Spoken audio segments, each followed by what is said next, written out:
ఆమె ఇంకా బ్రతికే ఉంది, ఆరోగ్యంగా ఉంది. నేను ఎప్పుడు అనుకుంటా ఆమె దగ్గరికి వెళ్ళి నేను సాక్ష్యం, తన సాక్ష్యం అంతా భూషణం తాతగారి దగ్గర నుంచి అన్నీ చెప్పగలదు ఆమె. ఒకసారి ఆమెను ఇంటర్వ్యూ చేసి వీడియో తీసుకోవాలనుకుంటున్నాను. వీలైతే నెక్స్ట్ మంత్లో సెకండ్ సాటర్డే వెళ్ళినప్పుడు ఆ విషయం నేను చేయాలి అని అనుకుంటున్నాను. సో అట్లాగా వాళ్ళు ఏమని ప్రేయర్ చేసేవాళ్ళంటే, యేసయ్య మాకు పెద్ద మందిరం కావాలని ప్రేయర్ చేసేవాళ్ళు. అప్పుడు తాటేకుల మందిరం, పెద్ద మందిరాన్ని ఇచ్చాడు దేవుడు. నాన్నగారు ఆ మందిరం అప్రూవల్కి వెళ్ళినప్పుడు అక్కడ అప్రూవ్ చేసే ఆఫీస్ వాళ్ళు నవ్వారట, ఈ న్యూస్ వీళ్ళు ఇంత పెద్ద మందిరం ఎవరు వస్తారయ్యా నీకు అని. అయితే నాకేం పర్లేదండి, మీరు ఇవ్వండి. ఇప్పుడు అది సరిపోలేదు, దానికి డబల్ చేశారు, ఇప్పుడు అది కూడా సరిపోవటం లేదు. కాబట్టి వాళ్ళ ప్రార్థన అంత గొప్పది. వాళ్ళు మేము 7 పిల్లలం, ఎప్పుడు ఎవరూ చెప్పలేదు, వాళ్ళు ప్రార్థన చేస్తారు. 7 ఖండాలకు వెళ్ళి సేవ చేయాలి అని. మరి వాళ్ళకి చదువు రాని వాళ్ళకి ఖండాలు ఉంటాయి అని ఎలా తెలిసింది అనేది ఇప్పటికీ నాకు ఆశ్చర్యం. సో 7 ఖండాలకు వెళ్ళి సేవ చేయాలి అని ప్రార్థన చేశారు. అట్లనే వాళ్ళు అది కూడా నెరవేరుతుంది. అందరూ అన్ని దేశాలకి వెళ్ళి వాక్యం చెప్తూ ఉన్నారు, జరుగుతూ ఉంది. అయితే ఇంకొక ప్రార్థన నేను విన్నాను, అది ఇప్పటికీ ఇంకా నెరవేరలేదు. నేను పసిపిల్లగా ఉన్నప్పటి నుంచి, నాకు ఊహ తెలిసిన దగ్గర నుంచి వింటున్న ప్రార్థన ఇప్పటికీ చేస్తారు వాళ్ళు. ఆ ప్రార్థన మానలేదు. అంటే ఇప్పుడు నాకు 52 సంవత్సరాలు, 52 సంవత్సరాలు విడవకుండా దాని గురించి ప్రార్థన చేస్తున్నారు. అదేంటంటే, అయ్యా మా అయ్యగారికి ఒక విమానం ఇవ్వవా, ఒక హెలికాప్టర్ ఇవ్వా అని ప్రార్థన చేస్తారు. అసలు అంత మొరటి ప్లేస్లో, మొరటి మనుషుల మధ్యలో సేవ ప్రారంభిస్తే వాళ్ళకి దేవుడు పుట్టించిన తలంపు ఏంటయ్యా అంటే, మాకొక విమానం కావాలి, మాకొక హెలికాప్టర్ కావాలని. ఎప్పటికీ జరగలేదు కదా, 52 సంవత్సరాలు జరగలేదు. బట్ ఇంకా వాళ్ళకి ఏముందండి, విశ్వాసం ఉంది, ఆశ ఉంది. మా దేవుడు మా అయ్యగారికి ఏమిస్తారు, ఒక విమానం ఇస్తారు అని. మరి అయ్యగారు 80 సంవత్సరాలు వచ్చేసినాయి, ఇంకా దేవుడు ఆయుష్ని ఇచ్చారు, ఆరోగ్యాన్ని ఇచ్చారు, మనకంటే గొప్ప ఆరోగ్యాన్ని ఇచ్చారు. బట్ ఆయన మరి జరుగుతుంది. ఈరోజు యూత్ మీటింగ్లో మా యూత్ టీంతో అన్నాను, రే నాకు ఇలా ఉంది, ఇలా ఉంది, ఇలా ఆశలు ఉన్నాయి, మన మంచి వర్షిప్ జరగాలి, కాబట్టి వర్షిప్ లీడ్ చేసే వాళ్ళు రావాలి, మరి చక్కగా దేవుని ఆరాధించడము, మనం ఆరాధిస్తూ ఉండగానే స్టేజ్ మీద అవన్నీ వీడియోస్ తీసుకోవడము, మంచి ఇన్స్ట్రుమెంట్స్ మనకి కావాలి, ఇవన్నీ నా డిజైర్స్ రా అని వాళ్ళకి చెప్తూ ఉన్నా. వాళ్ళు మీరందరూ కూడా దానిలో responsible, this is our home, our family కదా. ఈ ఫ్యామిలీలో మనందరము రెస్పాన్సిబిలిటీ తీసుకోవాలి. ఎవరి కాళ్ళు ఊరికే లాస్ట్లో వచ్చేసి వాక్యం వినేసి వెళ్ళిపోవడం కాదు. Everyone has to have a desire. అక్కకొక్కదానికి డిజైర్, అన్నకొక్కడికి డిజైర్, ఒకరికో ఇద్దరికో డిజైర్ ఉంటే సరిపోదు అని వీళ్ళని రోజు ఎంకరేజ్ చేస్తా. పాటలు పాడడానికి రండి, లేకపోతే అదేంటది ప్రాక్టీస్కి రండి, ఇలా నిలబడండి, ఇలా చేయండి అని చెప్తూ ఉన్నాను. చెప్తూ ఉంటే రాట్లా. ఈరోజు అన్న పోనీలేరా, మా భూషణం తాతగారికి ఉన్న డిజైర్స్ మా తాతగారు చచ్చిపోయాక మా నాన్నగారి సన్నిధిలో నెరవేరుతున్నాయి. నాకున్న డిజైర్స్ చెప్తున్నాను, కనీసం నేను చచ్చిపోయిన తర్వాత అయినా వాటిని మీరు ఫుల్ఫిల్ చేయండి. నేను చూడలేకపోయింది. దేవుని రాజ్యం మాత్రము అది కట్టబడాలి, దేవుడు మహిమపరచబడాలి, మరి మందిరాలు నిండబడాలి, ఆత్మతో మనుషులతో నింపబడాలని నేను ఎప్పుడు కోరుకోను. ఆత్మతో నింపబడాలి. పాటలు పాడుతున్నారు, ఆ రాగము తాళము ఏమో నాకు అక్కర్లేదు, కానీ అందరూ కళ్ళు మూసుకొని అందరూ దేవుని ఆరాధించగలిగిన, ఆస్వాదించగలిగిన, ఆ ప్రేమను రుచి చూడగలిగిన అనుభవంలోనికి మనం రావాలి అనే ఆశ. నేను ఎన్నోసార్లు దేవుణ్ణి అడుగుతా, ఇట్లా వాక్యం చెప్తాను కదా, వాక్యం మధ్యలో ఎప్పుడన్నా పాట గుర్తొస్తుంది, ఆ పాట పాడదామంటే నాకు రాగం లేదు. యేసయ్య నువ్వు రాగం కూడా ఇవ్వగలవు కదా, ఒక మంచి సింగర్ పాడినంత పాట పాడేలాగా ఒక్కోసారి నాకు ఇచ్చేయొచ్చుగా అని అడుగుతా. ఎందుకంటే నాకు ఆశ, ఆ తపన దేవుణ్ణి ఆరాధించాలి, దేవుణ్ణి అనుభవించాలి. మీకు రాగాలు ఉన్నాయి, మీకు తాళాలు ఉన్నాయి, మిమ్మల్ని దేవుడు ఆశీర్వదించాడు, కానీ సమయానికి రాదు, దేవుని ఆరాధించరు. కాబట్టి నా ఆశ ఏంటంటే అందరూ కలిసి దేవుని ఆరాధిస్తే అబ్బా ఎంత బాగుంటుందో, ఎంత వినసంపుగా ఉంటుందో. పరలోకం తొంగి చూస్తుంది మన వైపు. అలా మన ఆరాధన ఉండాలని నాకు ఆశ. కాబట్టి దయచేసి దేవుడు మిమ్మల్ని బ్లెస్ చేసినప్పుడు, దేవుడు మీకు తలాంత్ ఇచ్చినప్పుడు ఆ తలాంతుల్ని గొయ్యి తీసి గోతులో పెట్టొద్దండి. ఆ తలాంతులు దేవుని కొరకు ఉపయోగించండి. ముందుకు రండి. నేను విన్నీకి ఈ దగ్గరకు ఉన్నారు కదా పూజకి, అనుషకి ఫోన్ చేస్తా, అరే రండిరా యూత్ మీటింగ్ కూడా రండి. ఎందుకంటే నేను వెనక్కి కూర్చొని మీరందరూ నడిపిస్తూ ఉంటే, మీరందరూ ముందుంటే, మీరందరూ చేస్తూ ఉంటే చూడాలని ఆశ. పొద్దున్నే పరిగెత్తుకుంటూ వెళ్ళాను. జోసఫ్ లేడు, వంట చేయాలి, పిల్లలకి అవుతుందో అవ్వదో, టయానికి మళ్ళీ యూత్ మీటింగ్కి వస్తారో లేదో అని అందరినీ గబగబా రండి. I pretend to be strict. నేను ఉండలేను కానీ ఆ రఫ్ వాయిస్ తెచ్చుకొని మాట్లాడతా. ఎందుకంటే ఆ వాయిస్కి గబగబా పిల్లలు కదా, వాళ్ళు దేవుని మీద ప్రేమతో చెయ్యరు. పిల్లలు ప్రేమన్న మీరే చేయట్లేదు. ప్రేమ లేని పిల్లలు వాళ్ళు ఏం చేస్తారండి? ఆంటీ అంటే అక్క అంటే భయంతో చేస్తారు. ఏదో ఒకటి గబగబా ముగించుకొని 8-10 ఏమో అక్కడ కంప్లీట్ చేసుకొని హాఫ్ వే వదిలేసి మళ్ళీ ఇక్కడికి వచ్చి నేను మళ్ళీ పావు గంట అరగంటలో రెడీ అయిపోయి మళ్ళీ పరిగెత్తుకుంటూ ఇక్కడికి వచ్చి మళ్ళీ అందరికీ యూత్ అందరికీ ఫోన్ చేశారా, యూత్ మీటింగ్, యూత్కి వచ్చి యూత్ నేమ్స్ ఉన్నాయా, మీ దగ్గర ఫోన్స్ ఉన్నాయా, ఫోన్ చెయ్యండి అని చెప్పి వాళ్ళకి, అరే ఇంకా మేమే ఫోన్ చేసి మిమ్మల్ని యూత్ మీటింగ్కి మీ పిల్లల్ని యూత్కి పంపించండి అనే కంటే మీరే ముందుండి మీ ఫ్రెండ్స్ని రండి మన పిల్లల్ని పంపిద్దాము అని మీరే ఒకరిని ఒకరు ఎంకరేజ్ చేసుకొని తీసుకొస్తే ఎంత బాగుంటుందండి. కాబట్టి అట్లాగా మీరు కూడా పార్ట్ తీసుకోవాలి. వాళ్ళందరినీ మళ్ళీ ఎంకరేజ్ చేసి సండే స్కూల్ పిల్లల్ని సండే స్కూల్కి, యూత్ మీటింగ్ వాళ్ళని యూత్ మీటింగ్కి, విన్నీకి ఫోన్ చేసి విన్నీ వస్తే కొంచెం విన్నీ యాక్టివ్ పార్ట్ తీసుకుంటుంది. నేను మాట్లాడుతున్నా, అయినా రా విన్నీ ముందు నుంచో అని మైక్ ఇచ్చి నేను ఒక మాట మాట్లాడితే తనొక మాట, పూజకి ఫోన్ చేసి, అనుషకి ఫోన్ చేసి, why what is this desire? దేవుని కొరకు బ్రతకాలి, దేవుని కొరకు మిమ్మల్ని ముందుకు తీసుకురావాలి, దేవుని కొరకు.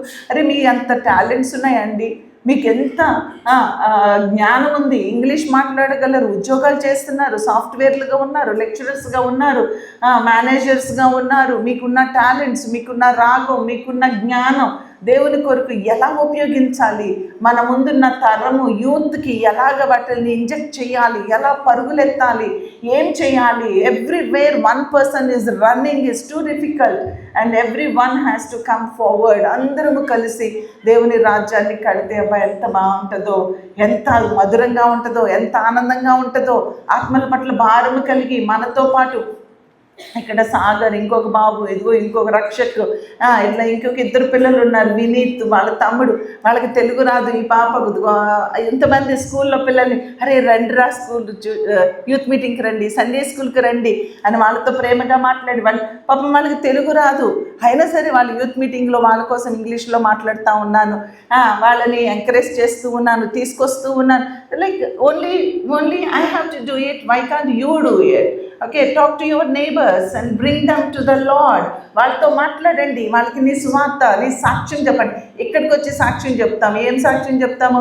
దేవుడు నాకు అది ఇచ్చాడు, ఇది ఇచ్చాడు. ఈ సాక్ష్యాలు ఏ మనిషిని రక్షించవండి. ఈ సాక్ష్యాలు ఏ మనిషిని దేవుని సన్నిధికి తీసుకొని రావండి. కాబట్టి దయచేసి నేను 2 చేతులు జోడించి చెప్పేది ఏంటంటే, మీ సాక్ష్యము మీరు వర్క్ చేసే ప్లేసుల్లో కనిపించాలి. మీలో మీరు కాదు, దేవుడు కనిపించాలి.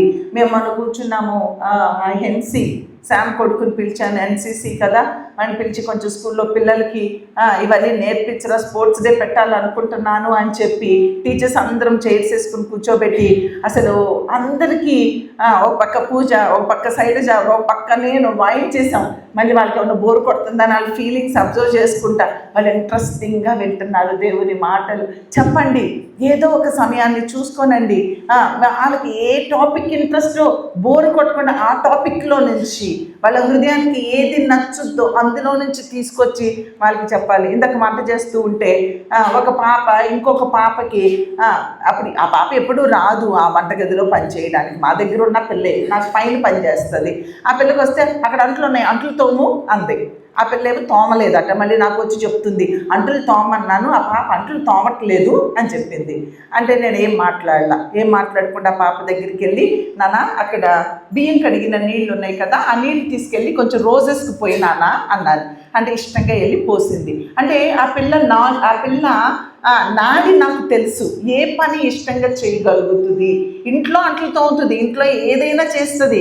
కానీ ఇప్పుడు ఇక్కడికి వచ్చింది కదా, ఏదో నేను పిలిచాను కాబట్టి వచ్చింది, అది పోసేసింది. అప్పుడు ఈ పాపకు చెప్పాను, నాన్న మనుషుల నాడిని మనము తెలుసుకోవాలి. వారికి ఏది చెప్తే నీ మీద ప్రేమ పుడుతుంది, ఏది మాట్లాడితే నువ్వంటే ఐక్యత వస్తుంది అనేది చూసుకొని బిహేవ్ చేయాలి. ఇవన్నీ మనకి ఎక్కడి నుండి వస్తాయండి? దేవుని ఆత్మ మనలో ఉన్నప్పుడు, ఆత్మకు చోటిచ్చినప్పుడు మనం యాక్ట్ అవ్వము. ఏది యాక్ట్ అవుతుందంటే దేవుని ఆత్మ యాక్ట్ అవుతుంది. కాబట్టి దేవుని ఆత్మకు చోటిచ్చే మనుషులుగా మనం ఉండాలి.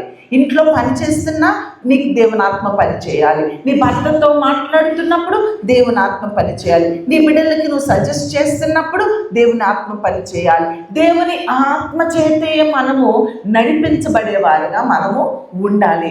అప్పుడేమవుతుందంటే ఎవరి హృదయము కూడా గాయపడదు, ఎవ్వరూ కూడా బాధపడరు. ఈరోజు మా యూత్ మీటింగ్లో మా యొక్క టాపిక్ ఏంటంటే యూనిటీ. టగ్ ఆఫ్ వార్ ఆడారు.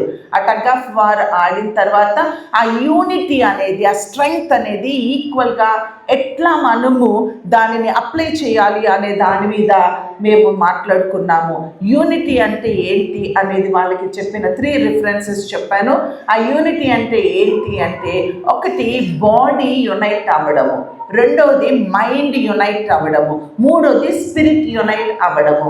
సో ఈ 3 కలిసినప్పుడు మనలోనే 3 ఉంటాయి. ఆ మనలోనే ఆ 3 ఒక్కొక్కసారి కలవవు. ఆ మూడింటిని కలుపుకున్నప్పుడు మనందరము spirit, we listen to the spirit, దేవుని ఆత్మను అనుసరించి నడుస్తాం. మన బాడీ దేవుని ఆత్మను అనుసరించి నడుస్తుంది, మన శరీరము దేవుని ఆత్మను అనుసరించి నడుస్తుంది. అప్పుడు ఇలాగా ఆత్మ శరీర ప్రాణాలు ఒకటైన వారు మందిరములోకి వచ్చినప్పుడు అందరిది ఒకే ఆత్మ ఉంటుంది, అందరము యునైట్గా ఉంటాము. కాబట్టి దేవుని కార్యాలు చేయడానికి, దేవుని పని చేయడానికి మనందరి మనసులు ఏమవ్వాలి? ఒకటవ్వాలి. అలా మనం యునైట్ అవ్వగలిగినప్పుడు అద్భుతాలు జరుగుతాయి అన్నమాట, ఆశ్చర్య కార్యాలు జరుగుతాయి అన్నమాట, గొప్ప పనులు జరుగుతాయి. అన్నిటికంటే గొప్పది ఏంటి? గొప్ప ఆశ్చర్య కార్యం ఏంటో తెలుసా? ఆత్మ రక్షణ. ఒక ఆత్మ రక్షించబడడం అనేది అన్నిటికంటే అద్భుత కార్యం. ఒక కుష్ఠ రోగము పోవడం అద్భుత కార్యము కాదు, ఒక క్యాన్సర్ పోవడం అద్భుత కార్యము కాదు, ఒక చచ్చిన మనిషి బ్రతకడము అద్భుత కార్యము కాదు. కానీ దానికి మించిన అద్భుత కార్యం ఏంటి అంటే, ఒక పాపి అంటే పాపముల చేత అపరాధముల చేత చచ్చిన మనిషి జీవములోనికి వచ్చినప్పుడు అది ఈ ప్రపంచంలోకెల్లా అద్భుత కార్యం అన్నమాట. ఆ అద్భుత కార్యాలు మందిరములోనే జరుగుతాయి. ఆ అద్భుత కార్యాలు నీ ఆఫీసులోనే జరుగుతాయి. ఆ అద్భుత కార్యాలు చచ్చిన నీవు బ్రతికిన చోటల్లా అనేకుల్ని బ్రతికిస్తావన్నమాట. నువ్వు బ్రతకకపోతే ఇతరులు బ్రతకలేరు, నువ్వు బ్రతికితే ఇతరులు బ్రతుకుతారు. నువ్వు రుచిగా ఉంటే నీ మాటలు ఇతరులకు ఉప్పుగా ఉంటాయి, నువ్వు వెలుగుగా ఉంటే ఇతరులు వెలుగుగా మారుతారు. సో మనము ముందు ఏం చేయబడాలి అంటే ఉజ్జీవింపబడాలి. మనలో ఆ అద్భుత కార్యము జరగాలి. అప్పుడు జరిగినప్పుడు వెలుగును మూసేసేయగలుగుతామా? మూసేయలేము కదా. ఇప్పుడు సూర్యుడు ఉన్నాడు, సూర్యుని మూసేస్తావా? మూసేయలేము. అలానే మన వెలుగు అనేది అది వెదజల్లబడాలి. అందుకని దీపము వెలిగించబడినప్పుడు అది మంచము కింద కానీ, అది కొంచెము కింద కానీ పెట్టబడడానికి కాదు, కానీ అది దీపస్తంభం మీద ఉండడానికి. మరి మనము వెలిగించబడ్డాము అనుకుంటున్న ప్రియ విశ్వాసులమైనటువంటి చెల్లిళ్ళు తమ్ముళ్ళారా, మీ యొక్క మంచం కింద పెట్టారా, కొంచెం కింద పెట్టారా? మీ సాక్ష్యాన్ని ఎక్కడ పెట్టారు? మీ సాక్ష్యాన్ని దీపస్తంభం మీద పెట్టినట్లయితే ఆ వెలుగు అనేకుల మీద ప్రసరించి ఉండేది. ఆ వెలుగు అది ప్రసరించిన ప్రతి ఒక్కరూ కూడా వెలిగించబడి ఉండేవాళ్ళు. ఈ మందిరము కాదు, ఇలాంటి 10 మందిరాలు కట్టుకున్నా మనమందరము సరిపోయేది కాదు ఇప్పటికీ. ఎందుకంటే ఎన్నో సంవత్సరాలుగా నువ్వు ఒక విశ్వాసిగా నువ్వు ఇక్కడికి వస్తున్నావు. నీతో పాటు నేనెప్పుడు ఒక క్రొత్త వ్యక్తిని నువ్వు తీసుకురావడం నేను చూడలేదు. It is very sad condition as a believer. ఒక విశ్వాసిగా మనమే వస్తున్నాము అంటే, మనతో పాటు ఎవరు రావడం లేదు అంటే, మనము దీపాన్ని ఎక్కడ పెట్టాము? కొంచెం కిందో మంచం కిందో పెట్టాము. స్వార్థంగా దేవుణ్ణి వాడుకుంటున్నాము, మన కొరకే మనము వాడుకుంటున్నాము అని అనిపిస్తూ ఉంది. If I'm wrong please forgive me, but this is what my feeling is. కాబట్టి నా వాక్యము వేరే. మొన్న వాక్యం ఏం చెప్పాను? నయమాను గెహజీ గురించి చెప్పాను. I have to continue that, but I don't know God is leading me in this way. So దయచేసి నేను మీతో మాట్లాడేది ఏంటి అంటే, మనందరము కలిసి దేవుని రాజ్యాన్ని కట్టాలి. చాలా సమయం చాలా కొద్దిగా ఉంది. మనకి సమయం ఎక్కువగా లేదు. ఎక్కువ కాలం మనం బ్రతకము. ఎక్కువ కాలం ఈ లోకము నిలవబడదు. అంతము సమీపంలో ఉంది. మన భుజముల మీద భారం ఉంది. మా ఎడ్లు గొప్ప బరువులు మొయ్యగలవు అనే మాట ఇక్కడ ఎవరికైనా అది వర్తిస్తుందా అనేది ఒక్కసారి ఆలోచించండి. మా ఎడ్లు గొప్ప బరువులు మొయ్యగలవు, ఇది వాక్యంలో ఉందా లేదా? ఎంతమందికి ఇది తెలుసు? మా ఎడ్లు గొప్ప బరువులు మొయ్యగలవు అని బైబిల్లో ఉంది అని తెలిసిన వాళ్ళు ఎవరన్నా ఉన్నారా? కొంతమందికి తెలియదు. మా ఎడ్లు గొప్ప బరువులు మోయగలవు. మరి మనము గొప్ప బరువులు మోసే ఎడ్లుగా ఉండాలి. దున్నపోతా అన్నాం అనుకోండి, నీకు ఎంత కోపం వస్తుందో కదా. కానీ దేవుడు ఏమంటున్నాడు? దున్నపోతులే మోసే ఈ బండ్లు. కాబట్టి మనల్ని ఒక బండి కడుతున్నాడు. ఒక భార్యాభర్తలు అంటే 2 ఎద్దులకి ఒక అది అడ్డకర్ర వేసారన్నమాట. లాగాలి, సంసారాన్ని లాగాలి, కుటుంబాన్ని లాగాలి, దేవుని మందిరాన్ని లాగాలి, సమాజాన్ని లాగాలి. మనం చేస్తున్నటువంటి మన డిజైర్, మన హృదయంలో ఏముండాలంటే ఆత్మలు రక్షించాలి, ఆత్మలు రక్షించాలి, ఎవరికైనా సాక్ష్యం చెప్పాలి, ఎవరితో అయినా మాట్లాడాలి అనే తపన మనలో రావాలి. కాబట్టి లోకం మీద మన మనస్సు నిలుపుకోవడం అనేది అది మంచిది కాదు. గెహజీ ఉన్నాడు. నేను వాక్యంలోకి వెళ్తాను ఇక్కడ నుండి. గెహజీ ఉన్నాడు. ఎలీషా దగ్గర గెహజీ పనిచేస్తూ ఉన్నాడు. నయమాను బాగుపడ్డాడు. అక్కడి వరకు మనం చెప్పుకున్నాము. నయమాను బాగుపడిన తర్వాత హీ కేమ్ ఇన్ రిటర్న్, మళ్ళీ వచ్చాడు ఎలీషా దగ్గరికి. ఎలీషా దగ్గరికి వచ్చి ఏమంటున్నాడు? అయ్యా ఇదిగో ఈ బహుమానాలన్నీ తీసుకోవా అని చెప్పి చాలా బహుమానాలు, అంటే బాగుపడతాను అని విశ్వాసంతో వచ్చి ఉంటాడు. అందుకే బహుమానాలు వేసుకొని వచ్చాడు. ఆ బహుమానాలు తీసుకొని వచ్చి ఏం చేశాడంటే, ఇంకో బహుమానాలు నీకోసమే తెచ్చానంటే అక్కడ ఏదన్నా ఇంకొక పాస్టర్ ఉండుంటే ఆ పాస్టర్ నేను ప్రార్థన చేశాను కదా, నేను చెప్పిన మాట ప్రకారం నీకు ప్రార్థన చేయలే ఇక్కడ ఎలీషా, నేను చెప్పిన మాట ప్రకారము జరిగింది కాబట్టి ఆ బహుమానాలకి నేను అర్హుడను, ఇవ్వు అని పోగేసుకుంటారు. అలాంటి పాస్టర్గా లేడు ఈ ఎలీషా. ఈ ఎలీషా ఏం చేశాడంటే, డబ్బు మీద మనసు లేని ఎలీషా, దేవుని నామాన్ని దొంగిలించే ఎలీషా కాదు, దేవుని నామానికి మహిమను కలుగచేసే ఎలీషా. ఇక్కడ వాక్యాన్ని, సత్యాన్ని బోధించగలిగిన ఎలీషా ఇక్కడ ఈ బహుమానాలను రిజెక్ట్ చేశాడు. ఈ బహుమానాలను రిజెక్ట్ చేశాడు. కార్యం జరగలేదా? జరిగింది. జరగకపోయిన ముందే డబ్బులు తీసుకునే రకాలు బయలుదేరిని లోకములో. వారిని మరి బైబిల్ ఏమని మాట్లాడుతూ ఉంది? మీరే చెప్పండి, ఆ మాట మీకే తెలుసు. కాబట్టి అలాంటి బోధకుడుగా ఇక్కడ ఎలీషా లేడు.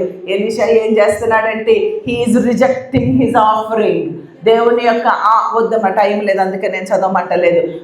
రిజెక్టింగ్ ఆఫరింగ్ని రిజెక్ట్ చేస్తున్నాడు. ఎందుకంటే అది దేవునికి మహిమ చెందాలి. Glory to only God's name. ఆ గ్లోరీ అనేది గాడ్కే వెళ్ళాలి, దేవునికే మహిమ వెళ్ళాలి. ఈ దినాలలో దేవునికే మహిమ చెల్లించే బోధకులు అరుదుగా ఉన్నారు. దేవునికే మహిమ చెల్లించాలి అని విశ్వాసులకు నేర్పించే బోధకులు అరుదుగా ఉన్నారు. దేవునికే మహిమ చెల్లాలి అని ఆలోచించే విశ్వాసులు అరుదుగా ఉన్నారు. దయచేసి విలువలను మరుగున వేయొద్దండి, విలువలను కాలరా రాయొద్దండి. వాక్యముగా మనము బోధించాలండి, వాక్యముగా మనము జీవించాలండి. కాబట్టి ఇక్కడ Elisha he rejected his offerings. నాకు బహుమానాలు వద్దు అని చెప్పాడు. ఎలీషా యొక్క గురువు ఎవరండి? ఏలియా దగ్గర ఎలీషా ఏమి కోరుకున్నాడండి? 2 అంతల ఆత్మ కావాలి అని కోరుకున్నాడు. కానీ ఏలియా ఏం చేశాడు? అటు బొమ్మన్నాడు, ఇటు బొమ్మన్నాడు, ఎటు బొమ్మన్న పోలా. పదే అసలు అది చదవండి ఎంత బ్యూటిఫుల్గా ఉంటుందో. పదే పంపించేస్తున్నా వెనకాల పడి నీకున్న దేవుని ఆత్మ నాకు కావాలి, 2 అంతలు కావాలి. ఆమెకు 2 ఇళ్ళు ఉన్నాయి, నాకు 4 ఇళ్ళు ఉన్నాయి, 4 కావాలని అడగల. ఆయన ఇన్ని అద్భుత కార్యాలు చేస్తున్నాడు, దానికి మించిన అద్భుత కార్యాలు నేను చేస్తానని అడగల. దేవుని కోరుకున్నది ఏంటి అంటే దేవుని ఆత్మ నాకు కావాలి అని కోరుకున్నాడు. నాకు 2 పాళ్ళ ఆత్మనివ్వయ్యా, నాకు 2 పాళ్ళ ఆత్మ కావాలి అని వెనకాల. అరే ఇది నా చేతిలో లేదు, ఒకవేళ నా దుప్పటి నీ మీద పడితే అప్పుడు ఆత్మ నీకు వస్తుంది దేశాయన అన్నారు. దుప్పటి పడిందా పడలేదా? ఆశపడిన ప్రాణాన్ని దేవుడు ఏం చేస్తాడండి? తృప్తిపరుస్తాడు. దేవుని ఆత్మ కావాలి అని కోరుకున్న ఎలీషా తన గురువు నుండి ఏలీ నుండి ఎలీషాకి దేవుని ఆత్మ కోరుకున్నాడు. 2 అంతల ఆత్మ దేవుడు ఇచ్చాడు. ఇప్పుడు ఎలీషా గారి దగ్గర కూడా ఒక శిష్యుడు ఉన్నాడు. ఈ ఎలీషా గారి దగ్గర ఉన్న శిష్యుడు ఎలాంటోడు అంటే నాలాంటోడు నీలాంటోడు అయి ఉంటాడు. ఇతను ఏం చేస్తున్నాడు? దేవుని దగ్గర ఉన్న ఆత్మ నా ఎలీషా ఏలీ దగ్గర నుంచి 2 అంతల ఆత్మ సంపాదించుకున్నాడు. ఇప్పుడు ఇంకొక తరం వెళ్ళింది కాబట్టి నేను 4 అంతల ఆత్మ సంపాదించుకుంటాను అనుకోవచ్చు కదా. ఈ 4 అంతల ఆత్మ కోసం ప్రార్థన చేయాలా, 2 అంతల ఆత్మ కోసం ప్రార్థన చేయాలా, ఒక్క ఆత్మ తనకున్న ఆత్మ అయినా తినిలో ఉండాలని ప్రార్థన చేసుకోవాలా? ఇక్కడ బహుమానాలు రిజెక్ట్ చేసేసాడు కదా. ఆయన అటు పోయిన తర్వాత బ్రతుములాడతారు నయమాను. అయ్యా తీసుకోయ్యా అని నేను వద్దన్నానండి, కానీ బ్రతుములాడి వాళ్ళే ఇచ్చారండి. అసలు నువ్వు చెప్పు, నీకు తీసుకోవాలని బుద్ధి ఉంది, ఆ దుర్బుద్ధి నీలో పోలేదు కాబట్టి నువ్వు తీసుకుంటున్నావు. కానీ మళ్ళీ ఏం చెప్తావు? బ్రతిమలాడారు. ఇక్కడ బ్రతిమలాడాడు, నయమాను బ్రతిమలాడినా తీసుకోకుండా ఏం చేశాడో తెలుసా? రిజెక్ట్ చేశాడు. పాపం ఈయన వెళ్ళిపోతుంటే ఈ గెహజీ గారికి వాటి మీద నా యజమానునికి మనసు లేదు అని ఉంటుంది. అక్కడ నా యజమానునికి మనసు లేకపోయాను కాబట్టి ఇతనే తీసుకుందును అనుకొని వెనకాల పరిగెత్తుతున్నాడు. పరిగెత్తుతుంటే ఆ వెనకాల పరిగెత్తిన తర్వాత ఈయన వెనక్కి తిరిగి ఏంటయ్యా అంత క్షేమమైన ఏంటి వస్తున్నావు అంటే ఎంత లిటరల్గా దేవునాత్మ 2 అంతలు పొందుకోవలసిన వ్యక్తి అబద్ధం ఆడేస్తున్నాడండి. ఎంత ఈజీగా అబద్ధం ఆడేస్తున్నాడు. ఇంకా అబద్ధాలు ఆడే క్రైస్తవులుగా ఉన్నారా మీరు? అసలు ఏమీ లేని దానికి అబద్ధం ఆడేస్తున్నావు. జాగ్రత్త. గెహజీవా నువ్వేమన్నా ఆత్మీయ కుష్టి కలిగిన వ్యక్తివా? క్రీస్తు రక్తములో కడగబడ్డాను అని చెప్పి ఎలాగా అబద్ధం ఆడగలుగుతూ ఉన్నావు? ఎలా మాట మార్చగలుగుతూ ఉన్నావు? ఎలా వాస్తవాన్ని చెప్పలేకుండా ఉన్నావు? ఎంత కుష్టులో ఉన్నారో ఒక్కసారి ఆలోచించండి. ఇక్కడ అబద్ధం ఆడేశాడు. అయితే ఆయన అది కొంచెం తీసుకో అంటే ఇంత ఇవ్వు అని లెక్క పెట్టాడు. అంటే వెళ్తా పరిగెత్తుతా ఇన్ని లెక్కలు చూసుకొని ఉంటాడు. ఇంత అని చెప్దామని ఇస్తే ఆయన అన్నాడు ఇంతెందుకులే 2 అంతలు తీసుకో అని ఇచ్చి మళ్ళీ అక్కడ దాకా తీసుకొచ్చి వదిలితే ఇక్కడ పెట్టి మళ్ళీ అక్కడ దాకా వదిలే. మరి యజమానుడు తెమ్మన్నాడని చెప్పినోడు యజమానుడి దగ్గర తీసుకెళ్ళనివ్వచ్చుగా. తీసుకెళ్ళనివ్వకుండా తీసుకెళ్ళి ఇంటి వెనకాల పెట్టుకొని అప్పుడు వచ్చాడు. మళ్ళీ ఇక్కడ అడుగుతున్నాడు, ఎక్కడికి వెళ్ళావయ్యా? నేను ఎక్కడికి వెళ్ళాను, ఎక్కడే ఉన్నాను కదా. ఎంత అబద్ధము! అబద్ధపు ఆత్మ. అపవాది చెప్పండి, అబద్ధానికి జనకుడు. అపవాది అబద్ధానికి జనకుడు. ఎంత పెద్ద వర్డ్ యూజ్ చేశారో బైబిల్లో. కాబట్టి అపవాది అది అబద్ధానికి జనకుడు. ఇంకా అబద్ధాలు ఆడుతున్నారా మీరు గెలవాలని అబద్ధం ఆడుతున్నారా? మీరు రైట్ అని ప్రూవ్ చేసుకోవడానికి అబద్ధం ఆడుతున్నారా? జాగ్రత్త. ఒక పొల్లైనా పోకూడదు. నీ మాట ఉన్నది ఉన్నట్టుగా యథార్థముగా మాట్లాడాలి. ఎనివే ఇక్కడ మనం చూసినట్లయితే ఇక్కడ ఆశబోత్తనం, లోకాన్ని సంపాదించుకోవడం. అందుకని ఇంకా కిందకి వెళ్ళేటప్పుడు ఒక మాట అంటారు. ఏమంటారంటే గెహజీ నీ వెచ్చటి నుండి వచ్చితమని అడిగినందుకు వాడు నీ దాసుడైన నేను ఎచ్చటికీ పోలేదయ్యా. అప్పుడు ఏమంటాడు ఆ మనుషుడు, రథము దిగి నేను ఎదుర్కొనుటకు తిరిగి వచ్చినప్పుడు నా మనసు నీతో కూడా రాలేదా? నా మనసు నీతో కూడా రాలేదా? జాగ్రత్త. నువ్వు అబద్ధం ఆడుతున్నప్పుడు, నువ్వు లోకం కోసం పరిగెత్తుతున్నప్పుడు, లోకంలో ఉన్న ధనము కోసం పరిగెత్తుతున్నప్పుడు దేవుని ఆత్మ నీతో వస్తుందని గుర్తు చేసుకో. ఈ వాక్యం చెప్తుంది, నువ్వు ఏ పాపం చేస్తున్నావో, నీ మొబైల్లో నువ్వేం చూస్తున్నావో, ఏ చెడ్డవాడిని చూస్తున్నావో, ఏ అమ్మాయితో మాట్లాడుతున్నావో, ఏ అబ్బాయితో మాట్లాడుతున్నావో, ఏ ఇల్లీగల్ రిలేషన్షిప్లో నువ్వు ఉన్నావో, నీ భార్యను మోసం చేస్తున్నావా, నీ భర్తను మోసం చేస్తున్నావా, మీ తల్లిదండ్రులను మోసం చేస్తున్నారా? దేని వెనకాల మీరు పడుతున్నారు నాకు తెలియదు. నీ బోధకులను మోసం చేస్తూ ఉన్నావా? పైకి భక్తిగా నటిస్తూ హృదయాంతరంగాలలో వాళ్ళకి వ్యతిరేకమైన ఆ మనస్సు కలిగినటువంటి వ్యక్తులుగా మీరున్నారా? జాగ్రత్త. దేవుని మనస్సు నిన్ను వెంబడిస్తూ ఉంది అని మర్చిపోకండి. దేవుని మనస్సు నిన్ను వెంబడిస్తూ ఉంది. అయినా ద్రవ్యమును, వస్త్రములను, ఒలీవ చెట్ల తోటలను, ద్రాక్ష తోటలను, గొర్రెలను, ఎడ్లను, దాసీలను సంపాదించుకునేటకు ఇది సమయమా? This is what we are doing. వీటి వెనకాల పరిగెత్తుతున్న గెహజీలాగా ఉన్నాము అని ఈ వాక్యము మనకు అర్థం చేయడం లేదా? ఒకసారి ఆలోచించండి. అదేంటక్క ఇవన్నీ లేకుండా ఎలా బ్రతుకుతామక్క? అక్క నువ్వు అవన్నీ సంపాదించుకోవట్లేదక్క అంటారేమో. అందుకే నేను ఎప్పుడు చెప్తున్నాను, దాని వెనకాల పడి నేనెప్పుడు సంపాదించుకోలేదు, కానీ అవి నా వెనకాల పరిగెత్తుతున్నాయి. నేను దేవుని వెనకాల పరిగెత్తుతున్నాను, అవి నా వెనకాల పరిగెత్తుతున్నాయి. నా వెనకాల పరిగెత్తుని నా వెనకాల పరిగెత్తుతున్నవన్నీ ఏరుకోండిరా అని చెప్తున్నాను. అవి నేనేమి వేరుకోవటం లేదు. మీకు అర్థమైంది అనుకుంటున్నాను. మనము వాటి వెనకాల పరిగెత్తొద్దు. అందుకని దేవుని వాక్యం అంటది, మొదట నా నీతిని, నా రాజ్యమును కట్టండి, నా నీతిని వెతకండి, నువ్వు నీతిగా బ్రతుకు, నువ్వు దేవుని రాజ్యాన్ని కట్టు. మొన్న ఒక తమ్ముడికి చెప్తా ఉన్నాను ఆదివారం భోజనం చేస్తూ, తమ్ముడు నీ బిజినెస్ ఎంతవరకు వచ్చింది, ఏంటి, ఎట్లా ఉంది, నువ్వు ఉన్నతమైన స్థితిలో రావాలని నేను నీ కోసం ప్రార్థన చేస్తున్నా. But one thing I will tell you, ఒక సలహా ఇస్తా.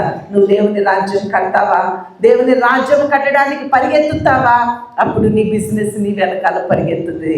మీరు ఎక్కడైనా దేనిలో అయినా ఒక ఉన్నత స్థితిని సంపాదించుకోవాలనుకుంటే మీరు యథార్థంగా ఉండండి, నీతిగా బ్రతకండి, ధైర్యముగా ఉండండి. నీతిని వెంబడిస్తూ ఉంటే అప్పుడు ఏం చేస్తారు? దేవుని రాజ్యాన్ని కట్టండి. దేవుని రాజ్యం కట్టాలి, ఆత్మను సంపాదించాలి, మనుషుల్ని తీసుకుని రావాలి. అరే మీరు నశించిపోతున్నారు అనే తృష్ణ, తపన నీలో రగిలిపోతూ ఉంటే ఆ తృష్ణ నిన్నేం చేస్తుందో తెలుసా? అలా పరిగెత్తిస్తుంది దేవుని రాజ్యం కొరకు. ఆఫీస్కి సెలవు పెడతావు, ఒక one week loss of pay, no problem. ఇంకొక 1 week loss of pay, no problem. Okay, దేవుని రాజ్యం కట్టాలి, నేను దేవుని కొరకు ప్రయాసపడాలి, దేవుని కొరకు ఇవ్వాలి, దేవుని కొరకు త్యాగం చేయాలి. బిగబట్టి లేమిడికి వచ్చిన వారు కలరు, వెదచల్లి అభివృద్ధి పొందిన వారు కలరు. వెదచల్లడము నేర్చుకోండి, బిగపట్టొద్దు. నీ ధనాన్ని బిగపట్టొద్దు, నీ సమయాన్ని బిగపట్టొద్దు. నాకిమ్మని నేను అడగట్లా. ఓకే, నేనేమి గహజీని కాదు మీ డబ్బులు తీసుకొని పోగేసుకోవడానికి నేను ఎలీషాలాగా బ్రతకాలనుకుంటున్నా. కాబట్టి ఐ డోంట్ వాంట్. దేవుడు అంటాడు, యవనస్తుడు వస్తాడు, యవనస్తుడు వస్తే యవనస్తుడితో నీ ఆస్తి అంతా అమ్మేసి నాకు ఇవ్వయ్యా అన్నాడా? నీ ఆస్తి అంతా అమ్మేసి పేదలకి ఇవ్వు, నన్ను వెంబడించు అన్నాడు. This is what loving action fellowship is teaching us. You don't need to give it to us, but you give it to the people, those who are in need, and you give it to the people, those who has to come to the church. Okay, వాళ్ళ అవసరతలు తీర్చండి, వాళ్ళకి ఛార్జీలు లేకపోతే ఛార్జీలు ఇవ్వండి, వాళ్ళకి అవసరమైతే క్యాబ్ బుక్ చేయండి, దూరమైన వాళ్ళని రమ్మని చెప్పండి. This is how you have to use for the kingdom of God. అలాగది నీ ధనాన్ని రాజ్యము కట్టడానికి, ఆత్మను సంపాదించడానికి నువ్వు ప్రయాసపడితే ఏమవుతుందో తెలుసా? ధనము నీ వెనకాల పరిగెత్తుతుంది, నీ బిజినెస్ నీ వెనకాల పరిగెత్తుతుంది. నువ్వు లక్షల్లో చేద్దాం అనుకుంటున్నావేమో, కోట్లలో చేస్తావు. నువ్వు కోట్లే అనుకుంటున్నావేమో, బిలియన్స్లో నీకు ఇస్తాడు దేవుడు.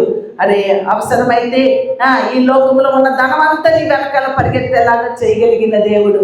నువ్వు దాని వెనకాల పరిగెత్తుతున్నావా గెహజీలాగా? అది నీ వెనకాల పరిగెత్తుతుందో ఒక్కసారి ఆలోచించండి. కాబట్టి ఇది సమయం కాదు మనకి లోకాన్ని సంపాదించుకోవడానికి, ధనాన్ని సంపాదించుకోవడానికి, ఉద్యోగాలు సంపాదించుకోవడానికి సమయం కాదు. నువ్వు మొట్టమొదటిగా దేవుని రాజ్యాన్ని కట్టు, నీతిగా బ్రతుకు, దేవుని రాజ్యాన్ని కట్టు, దేవుని కొరకు పరుగులెత్తు. నీ బిజినెస్ నీ వెనకాల పరిగెత్తకపోతే, నీకు ఇంక్రిమెంట్స్ రాకపోతే, నీకు ఇంకా స్టైఫండ్స్ రాకపోతే, లేకపోతే నీకేమైనా రాకపోతే నన్ను అడగండి. అవన్నీ వచ్చినాయి అని 10వ వంతులో లేక 10వ వంతు దేవునికి ఇవ్వాల్సింది మీరు ఇస్తున్నారో లేదో మీకే వదిలేస్తున్నా. ఐ డోంట్ మైండ్, అది దేవునికి ఇవ్వాల్సింది. నువ్వు చందాలో వేస్తావో ఏమో, ఐ డోంట్ కేర్. అవన్నీ మేము చూడట్లేదు, అవన్నిటి వైపు మేము ఎప్పుడూ చూడట్లేదు. మాకు అవన్నీ అనవసరం. That is relationship with you and with God. నువ్వు దేవునికి ఇస్తున్నావా ఇవ్వట్లేదు అనేది నీకు దేవునికి ఉన్న రిలేషన్షిప్, అది నాకు నీకు ఉన్న రిలేషన్షిప్ కాదు. కాబట్టి we're not looking forward for money, but we're looking forward for souls. ఆత్మను రక్షించండి. మీ ధనం ఏమని అడగను, మీ కానుకలు పెట్టిలో కానుకలు వద్దే వేయమని నేను అడగను. మిమ్మల్ని ఒక్కటే అడుగుతా, ఆత్మను సంపాదిస్తావా ప్రియ చెల్లి, ప్రియ తమ్ముడు? నశించిపోతున్న ఆత్మల పట్ల భారము కలిగి ఉంటావా, కలిగి ఉండవా ప్రియ తమ్ముడు? ఆయన ప్రియులకి కావాల్సి వస్తే, నాకు కావాల్సి వస్తే ఆకాశ వాకిళ్ళను ఇప్పి పట్టజాలనంతగా నాకు కృమ్మరించే దేవుడు నాకున్నాడు. లేదు అంటే నాకు ఆకలేస్తే కాకులతో ఆహారం పంపిస్తే, కాకులతో పంపించిన ఆహారం తిని నేను తృప్తిగా ఉంటాను. లేదంటే బేబింగ్టన్ గారికి ఉడతల ద్వారా పంపించారు, ఆ ఉడతల ద్వారా నాకు ఇస్తే అది తిని తృప్తిగా ఉంటాను. అంతేగాని I'm not looking forward for your money, but one thing I'm telling you, నేను మిమ్మల్ని హెచ్చరిస్తున్నాను, నేను మిమ్మల్ని బ్రతుమలాడుతున్నాను. ఆత్మల పట్ల భారం కలిగి ఉంటావా ప్రియ చెల్లి, ప్రియ తమ్ముడు? దయచేసి లేచి నిలవబడి, నేను ఆత్మల పట్ల భారం కలిగి ఉంటాను, దేవుని రాజ్యాన్ని కడతాను, నేను దేవుని కొరకు బ్రతుకుతాను, ఇదిగో ఈ దినమే ఆ నిర్ణయాన్ని తీసుకుంటున్నాను. నాకు అసాధ్యమే కానీ నా దేవునికి సాధ్యము, కాబట్టి నా దేవుడు నాలో ఉంటే నన్ను సాధ్యపరుస్తాడు అని దేవునికి ఒక ప్రామిస్ చేస్తూ లేచి నిలవబడి చిన్న ప్రార్థన చేయగలుగుతావా? 2 చేతులు ఆయన తట్టు చాచి, 2 చేతులు ఆయన వైపు చాపి, యేసయ్యా దేవుని ఆత్మ నన్ను దర్శించువా. అయ్యా నయమాను మీద ఉన్న ఆత్మ, గెహజీ మీద ఉన్న ఆత్మ నా మీదకి రానివ్వద్దయ్యా. అయ్యా నాకు ఏలీ మీద ఉన్న ఆత్మ ఎలీషా మీదకి వచ్చినట్లుగా నీ ఆత్మ నాకు కావాలి అని చిన్న కేక వేస్తావా? యాజకులు బూరెలు ఊదగా ప్రజలు కేకలు వేశారంట, మా కేక వేయగలుగుతావా? కేక వేయగలుగుతావా? బైబిల్లో కేక వేయి అనేది ఎన్నో మార్లు మెన్షన్ చేయబడి ఉంది. నీ స్వరము మధురము అంటూ ఉన్నాడు. నీ స్వరము ఆయనకి వినిపిస్తావా? నీ ముఖము ఆయనకి చూపిస్తావా? ప్రియ చెల్లి, చిన్న ప్రార్థన చేస్తావా? దేవుని ఆత్మను ఆపొద్దండి, మౌనంగా ఉండొద్దండి. అపవాది నీ చెవులో చెప్తుంది, ఇది నీకు ఎలా సాధ్యమవుతుంది, నీకు సాధ్యం అవ్వదులే, నువ్వు ప్రార్థన చేయొద్దులే, నువ్వు నోరు తెరవద్దులే, ఏం పర్లేదు, అలానే చెప్తూ ఉంటారులే వాళ్ళు అని అపవాది నీ చెవులో చెప్తుంది. అపవాదిని ఎదిరిస్తే వాడు నీ యొద్ద నుంచి పారిపోతాడు. నీతిగా బ్రతుకుతానయ్యా, నీతిగా బ్రతుకుతానయ్యా అని చిన్న కేకవేయమ్మా. నీ నోరు, నీ స్వరము ఆయన వినాలి. నోరు తెరువము, ఆయన నింపుతాను అంటూ ఉన్నాడు. 2 చేతులు ఆయన తట్టు చాచు. అరే ఆయన సిలువలో 2 చేతులు చాచి నీ కొరకు రక్తం కార్చేరే, ఆయనతో నిబంధన చేయడానికి 2 చేతులు చాచలేకపోతున్నావా తమ్ముడు, చెల్లి? చిన్న ప్రార్థన చేస్తావా? సిగ్గుపడొద్దండి. ఈ దినము నువ్వు సిగ్గుపడితే దేవుని రాజ్యంలో తీసుకోవడానికి ఆయన సిగ్గుపడతాడు. కాబట్టి చిన్న ప్రార్థన, చిన్న కేక, నీ స్వరము వినిపించు. దేవుని ఆత్మను పోగొట్టుకోవద్దు. రోదన చేయ స్త్రీలను కనుగొనమన్నారట. రోదన చేస్తావా? ప్రార్థిస్తావా? కన్నీరు కారుస్తావా? కేక వేస్తావా? దేవుని ఆత్మ నన్ను దర్శించయ్యా, నన్ను విరిచయ్యా, నన్ను వంచయ్యా, నన్ను మలచయ్యా అని చిన్న ప్రార్థన చేద్దాము. సమయంలో ప్రభు మనతో తన వాక్యం ద్వారా మాట్లాడారు.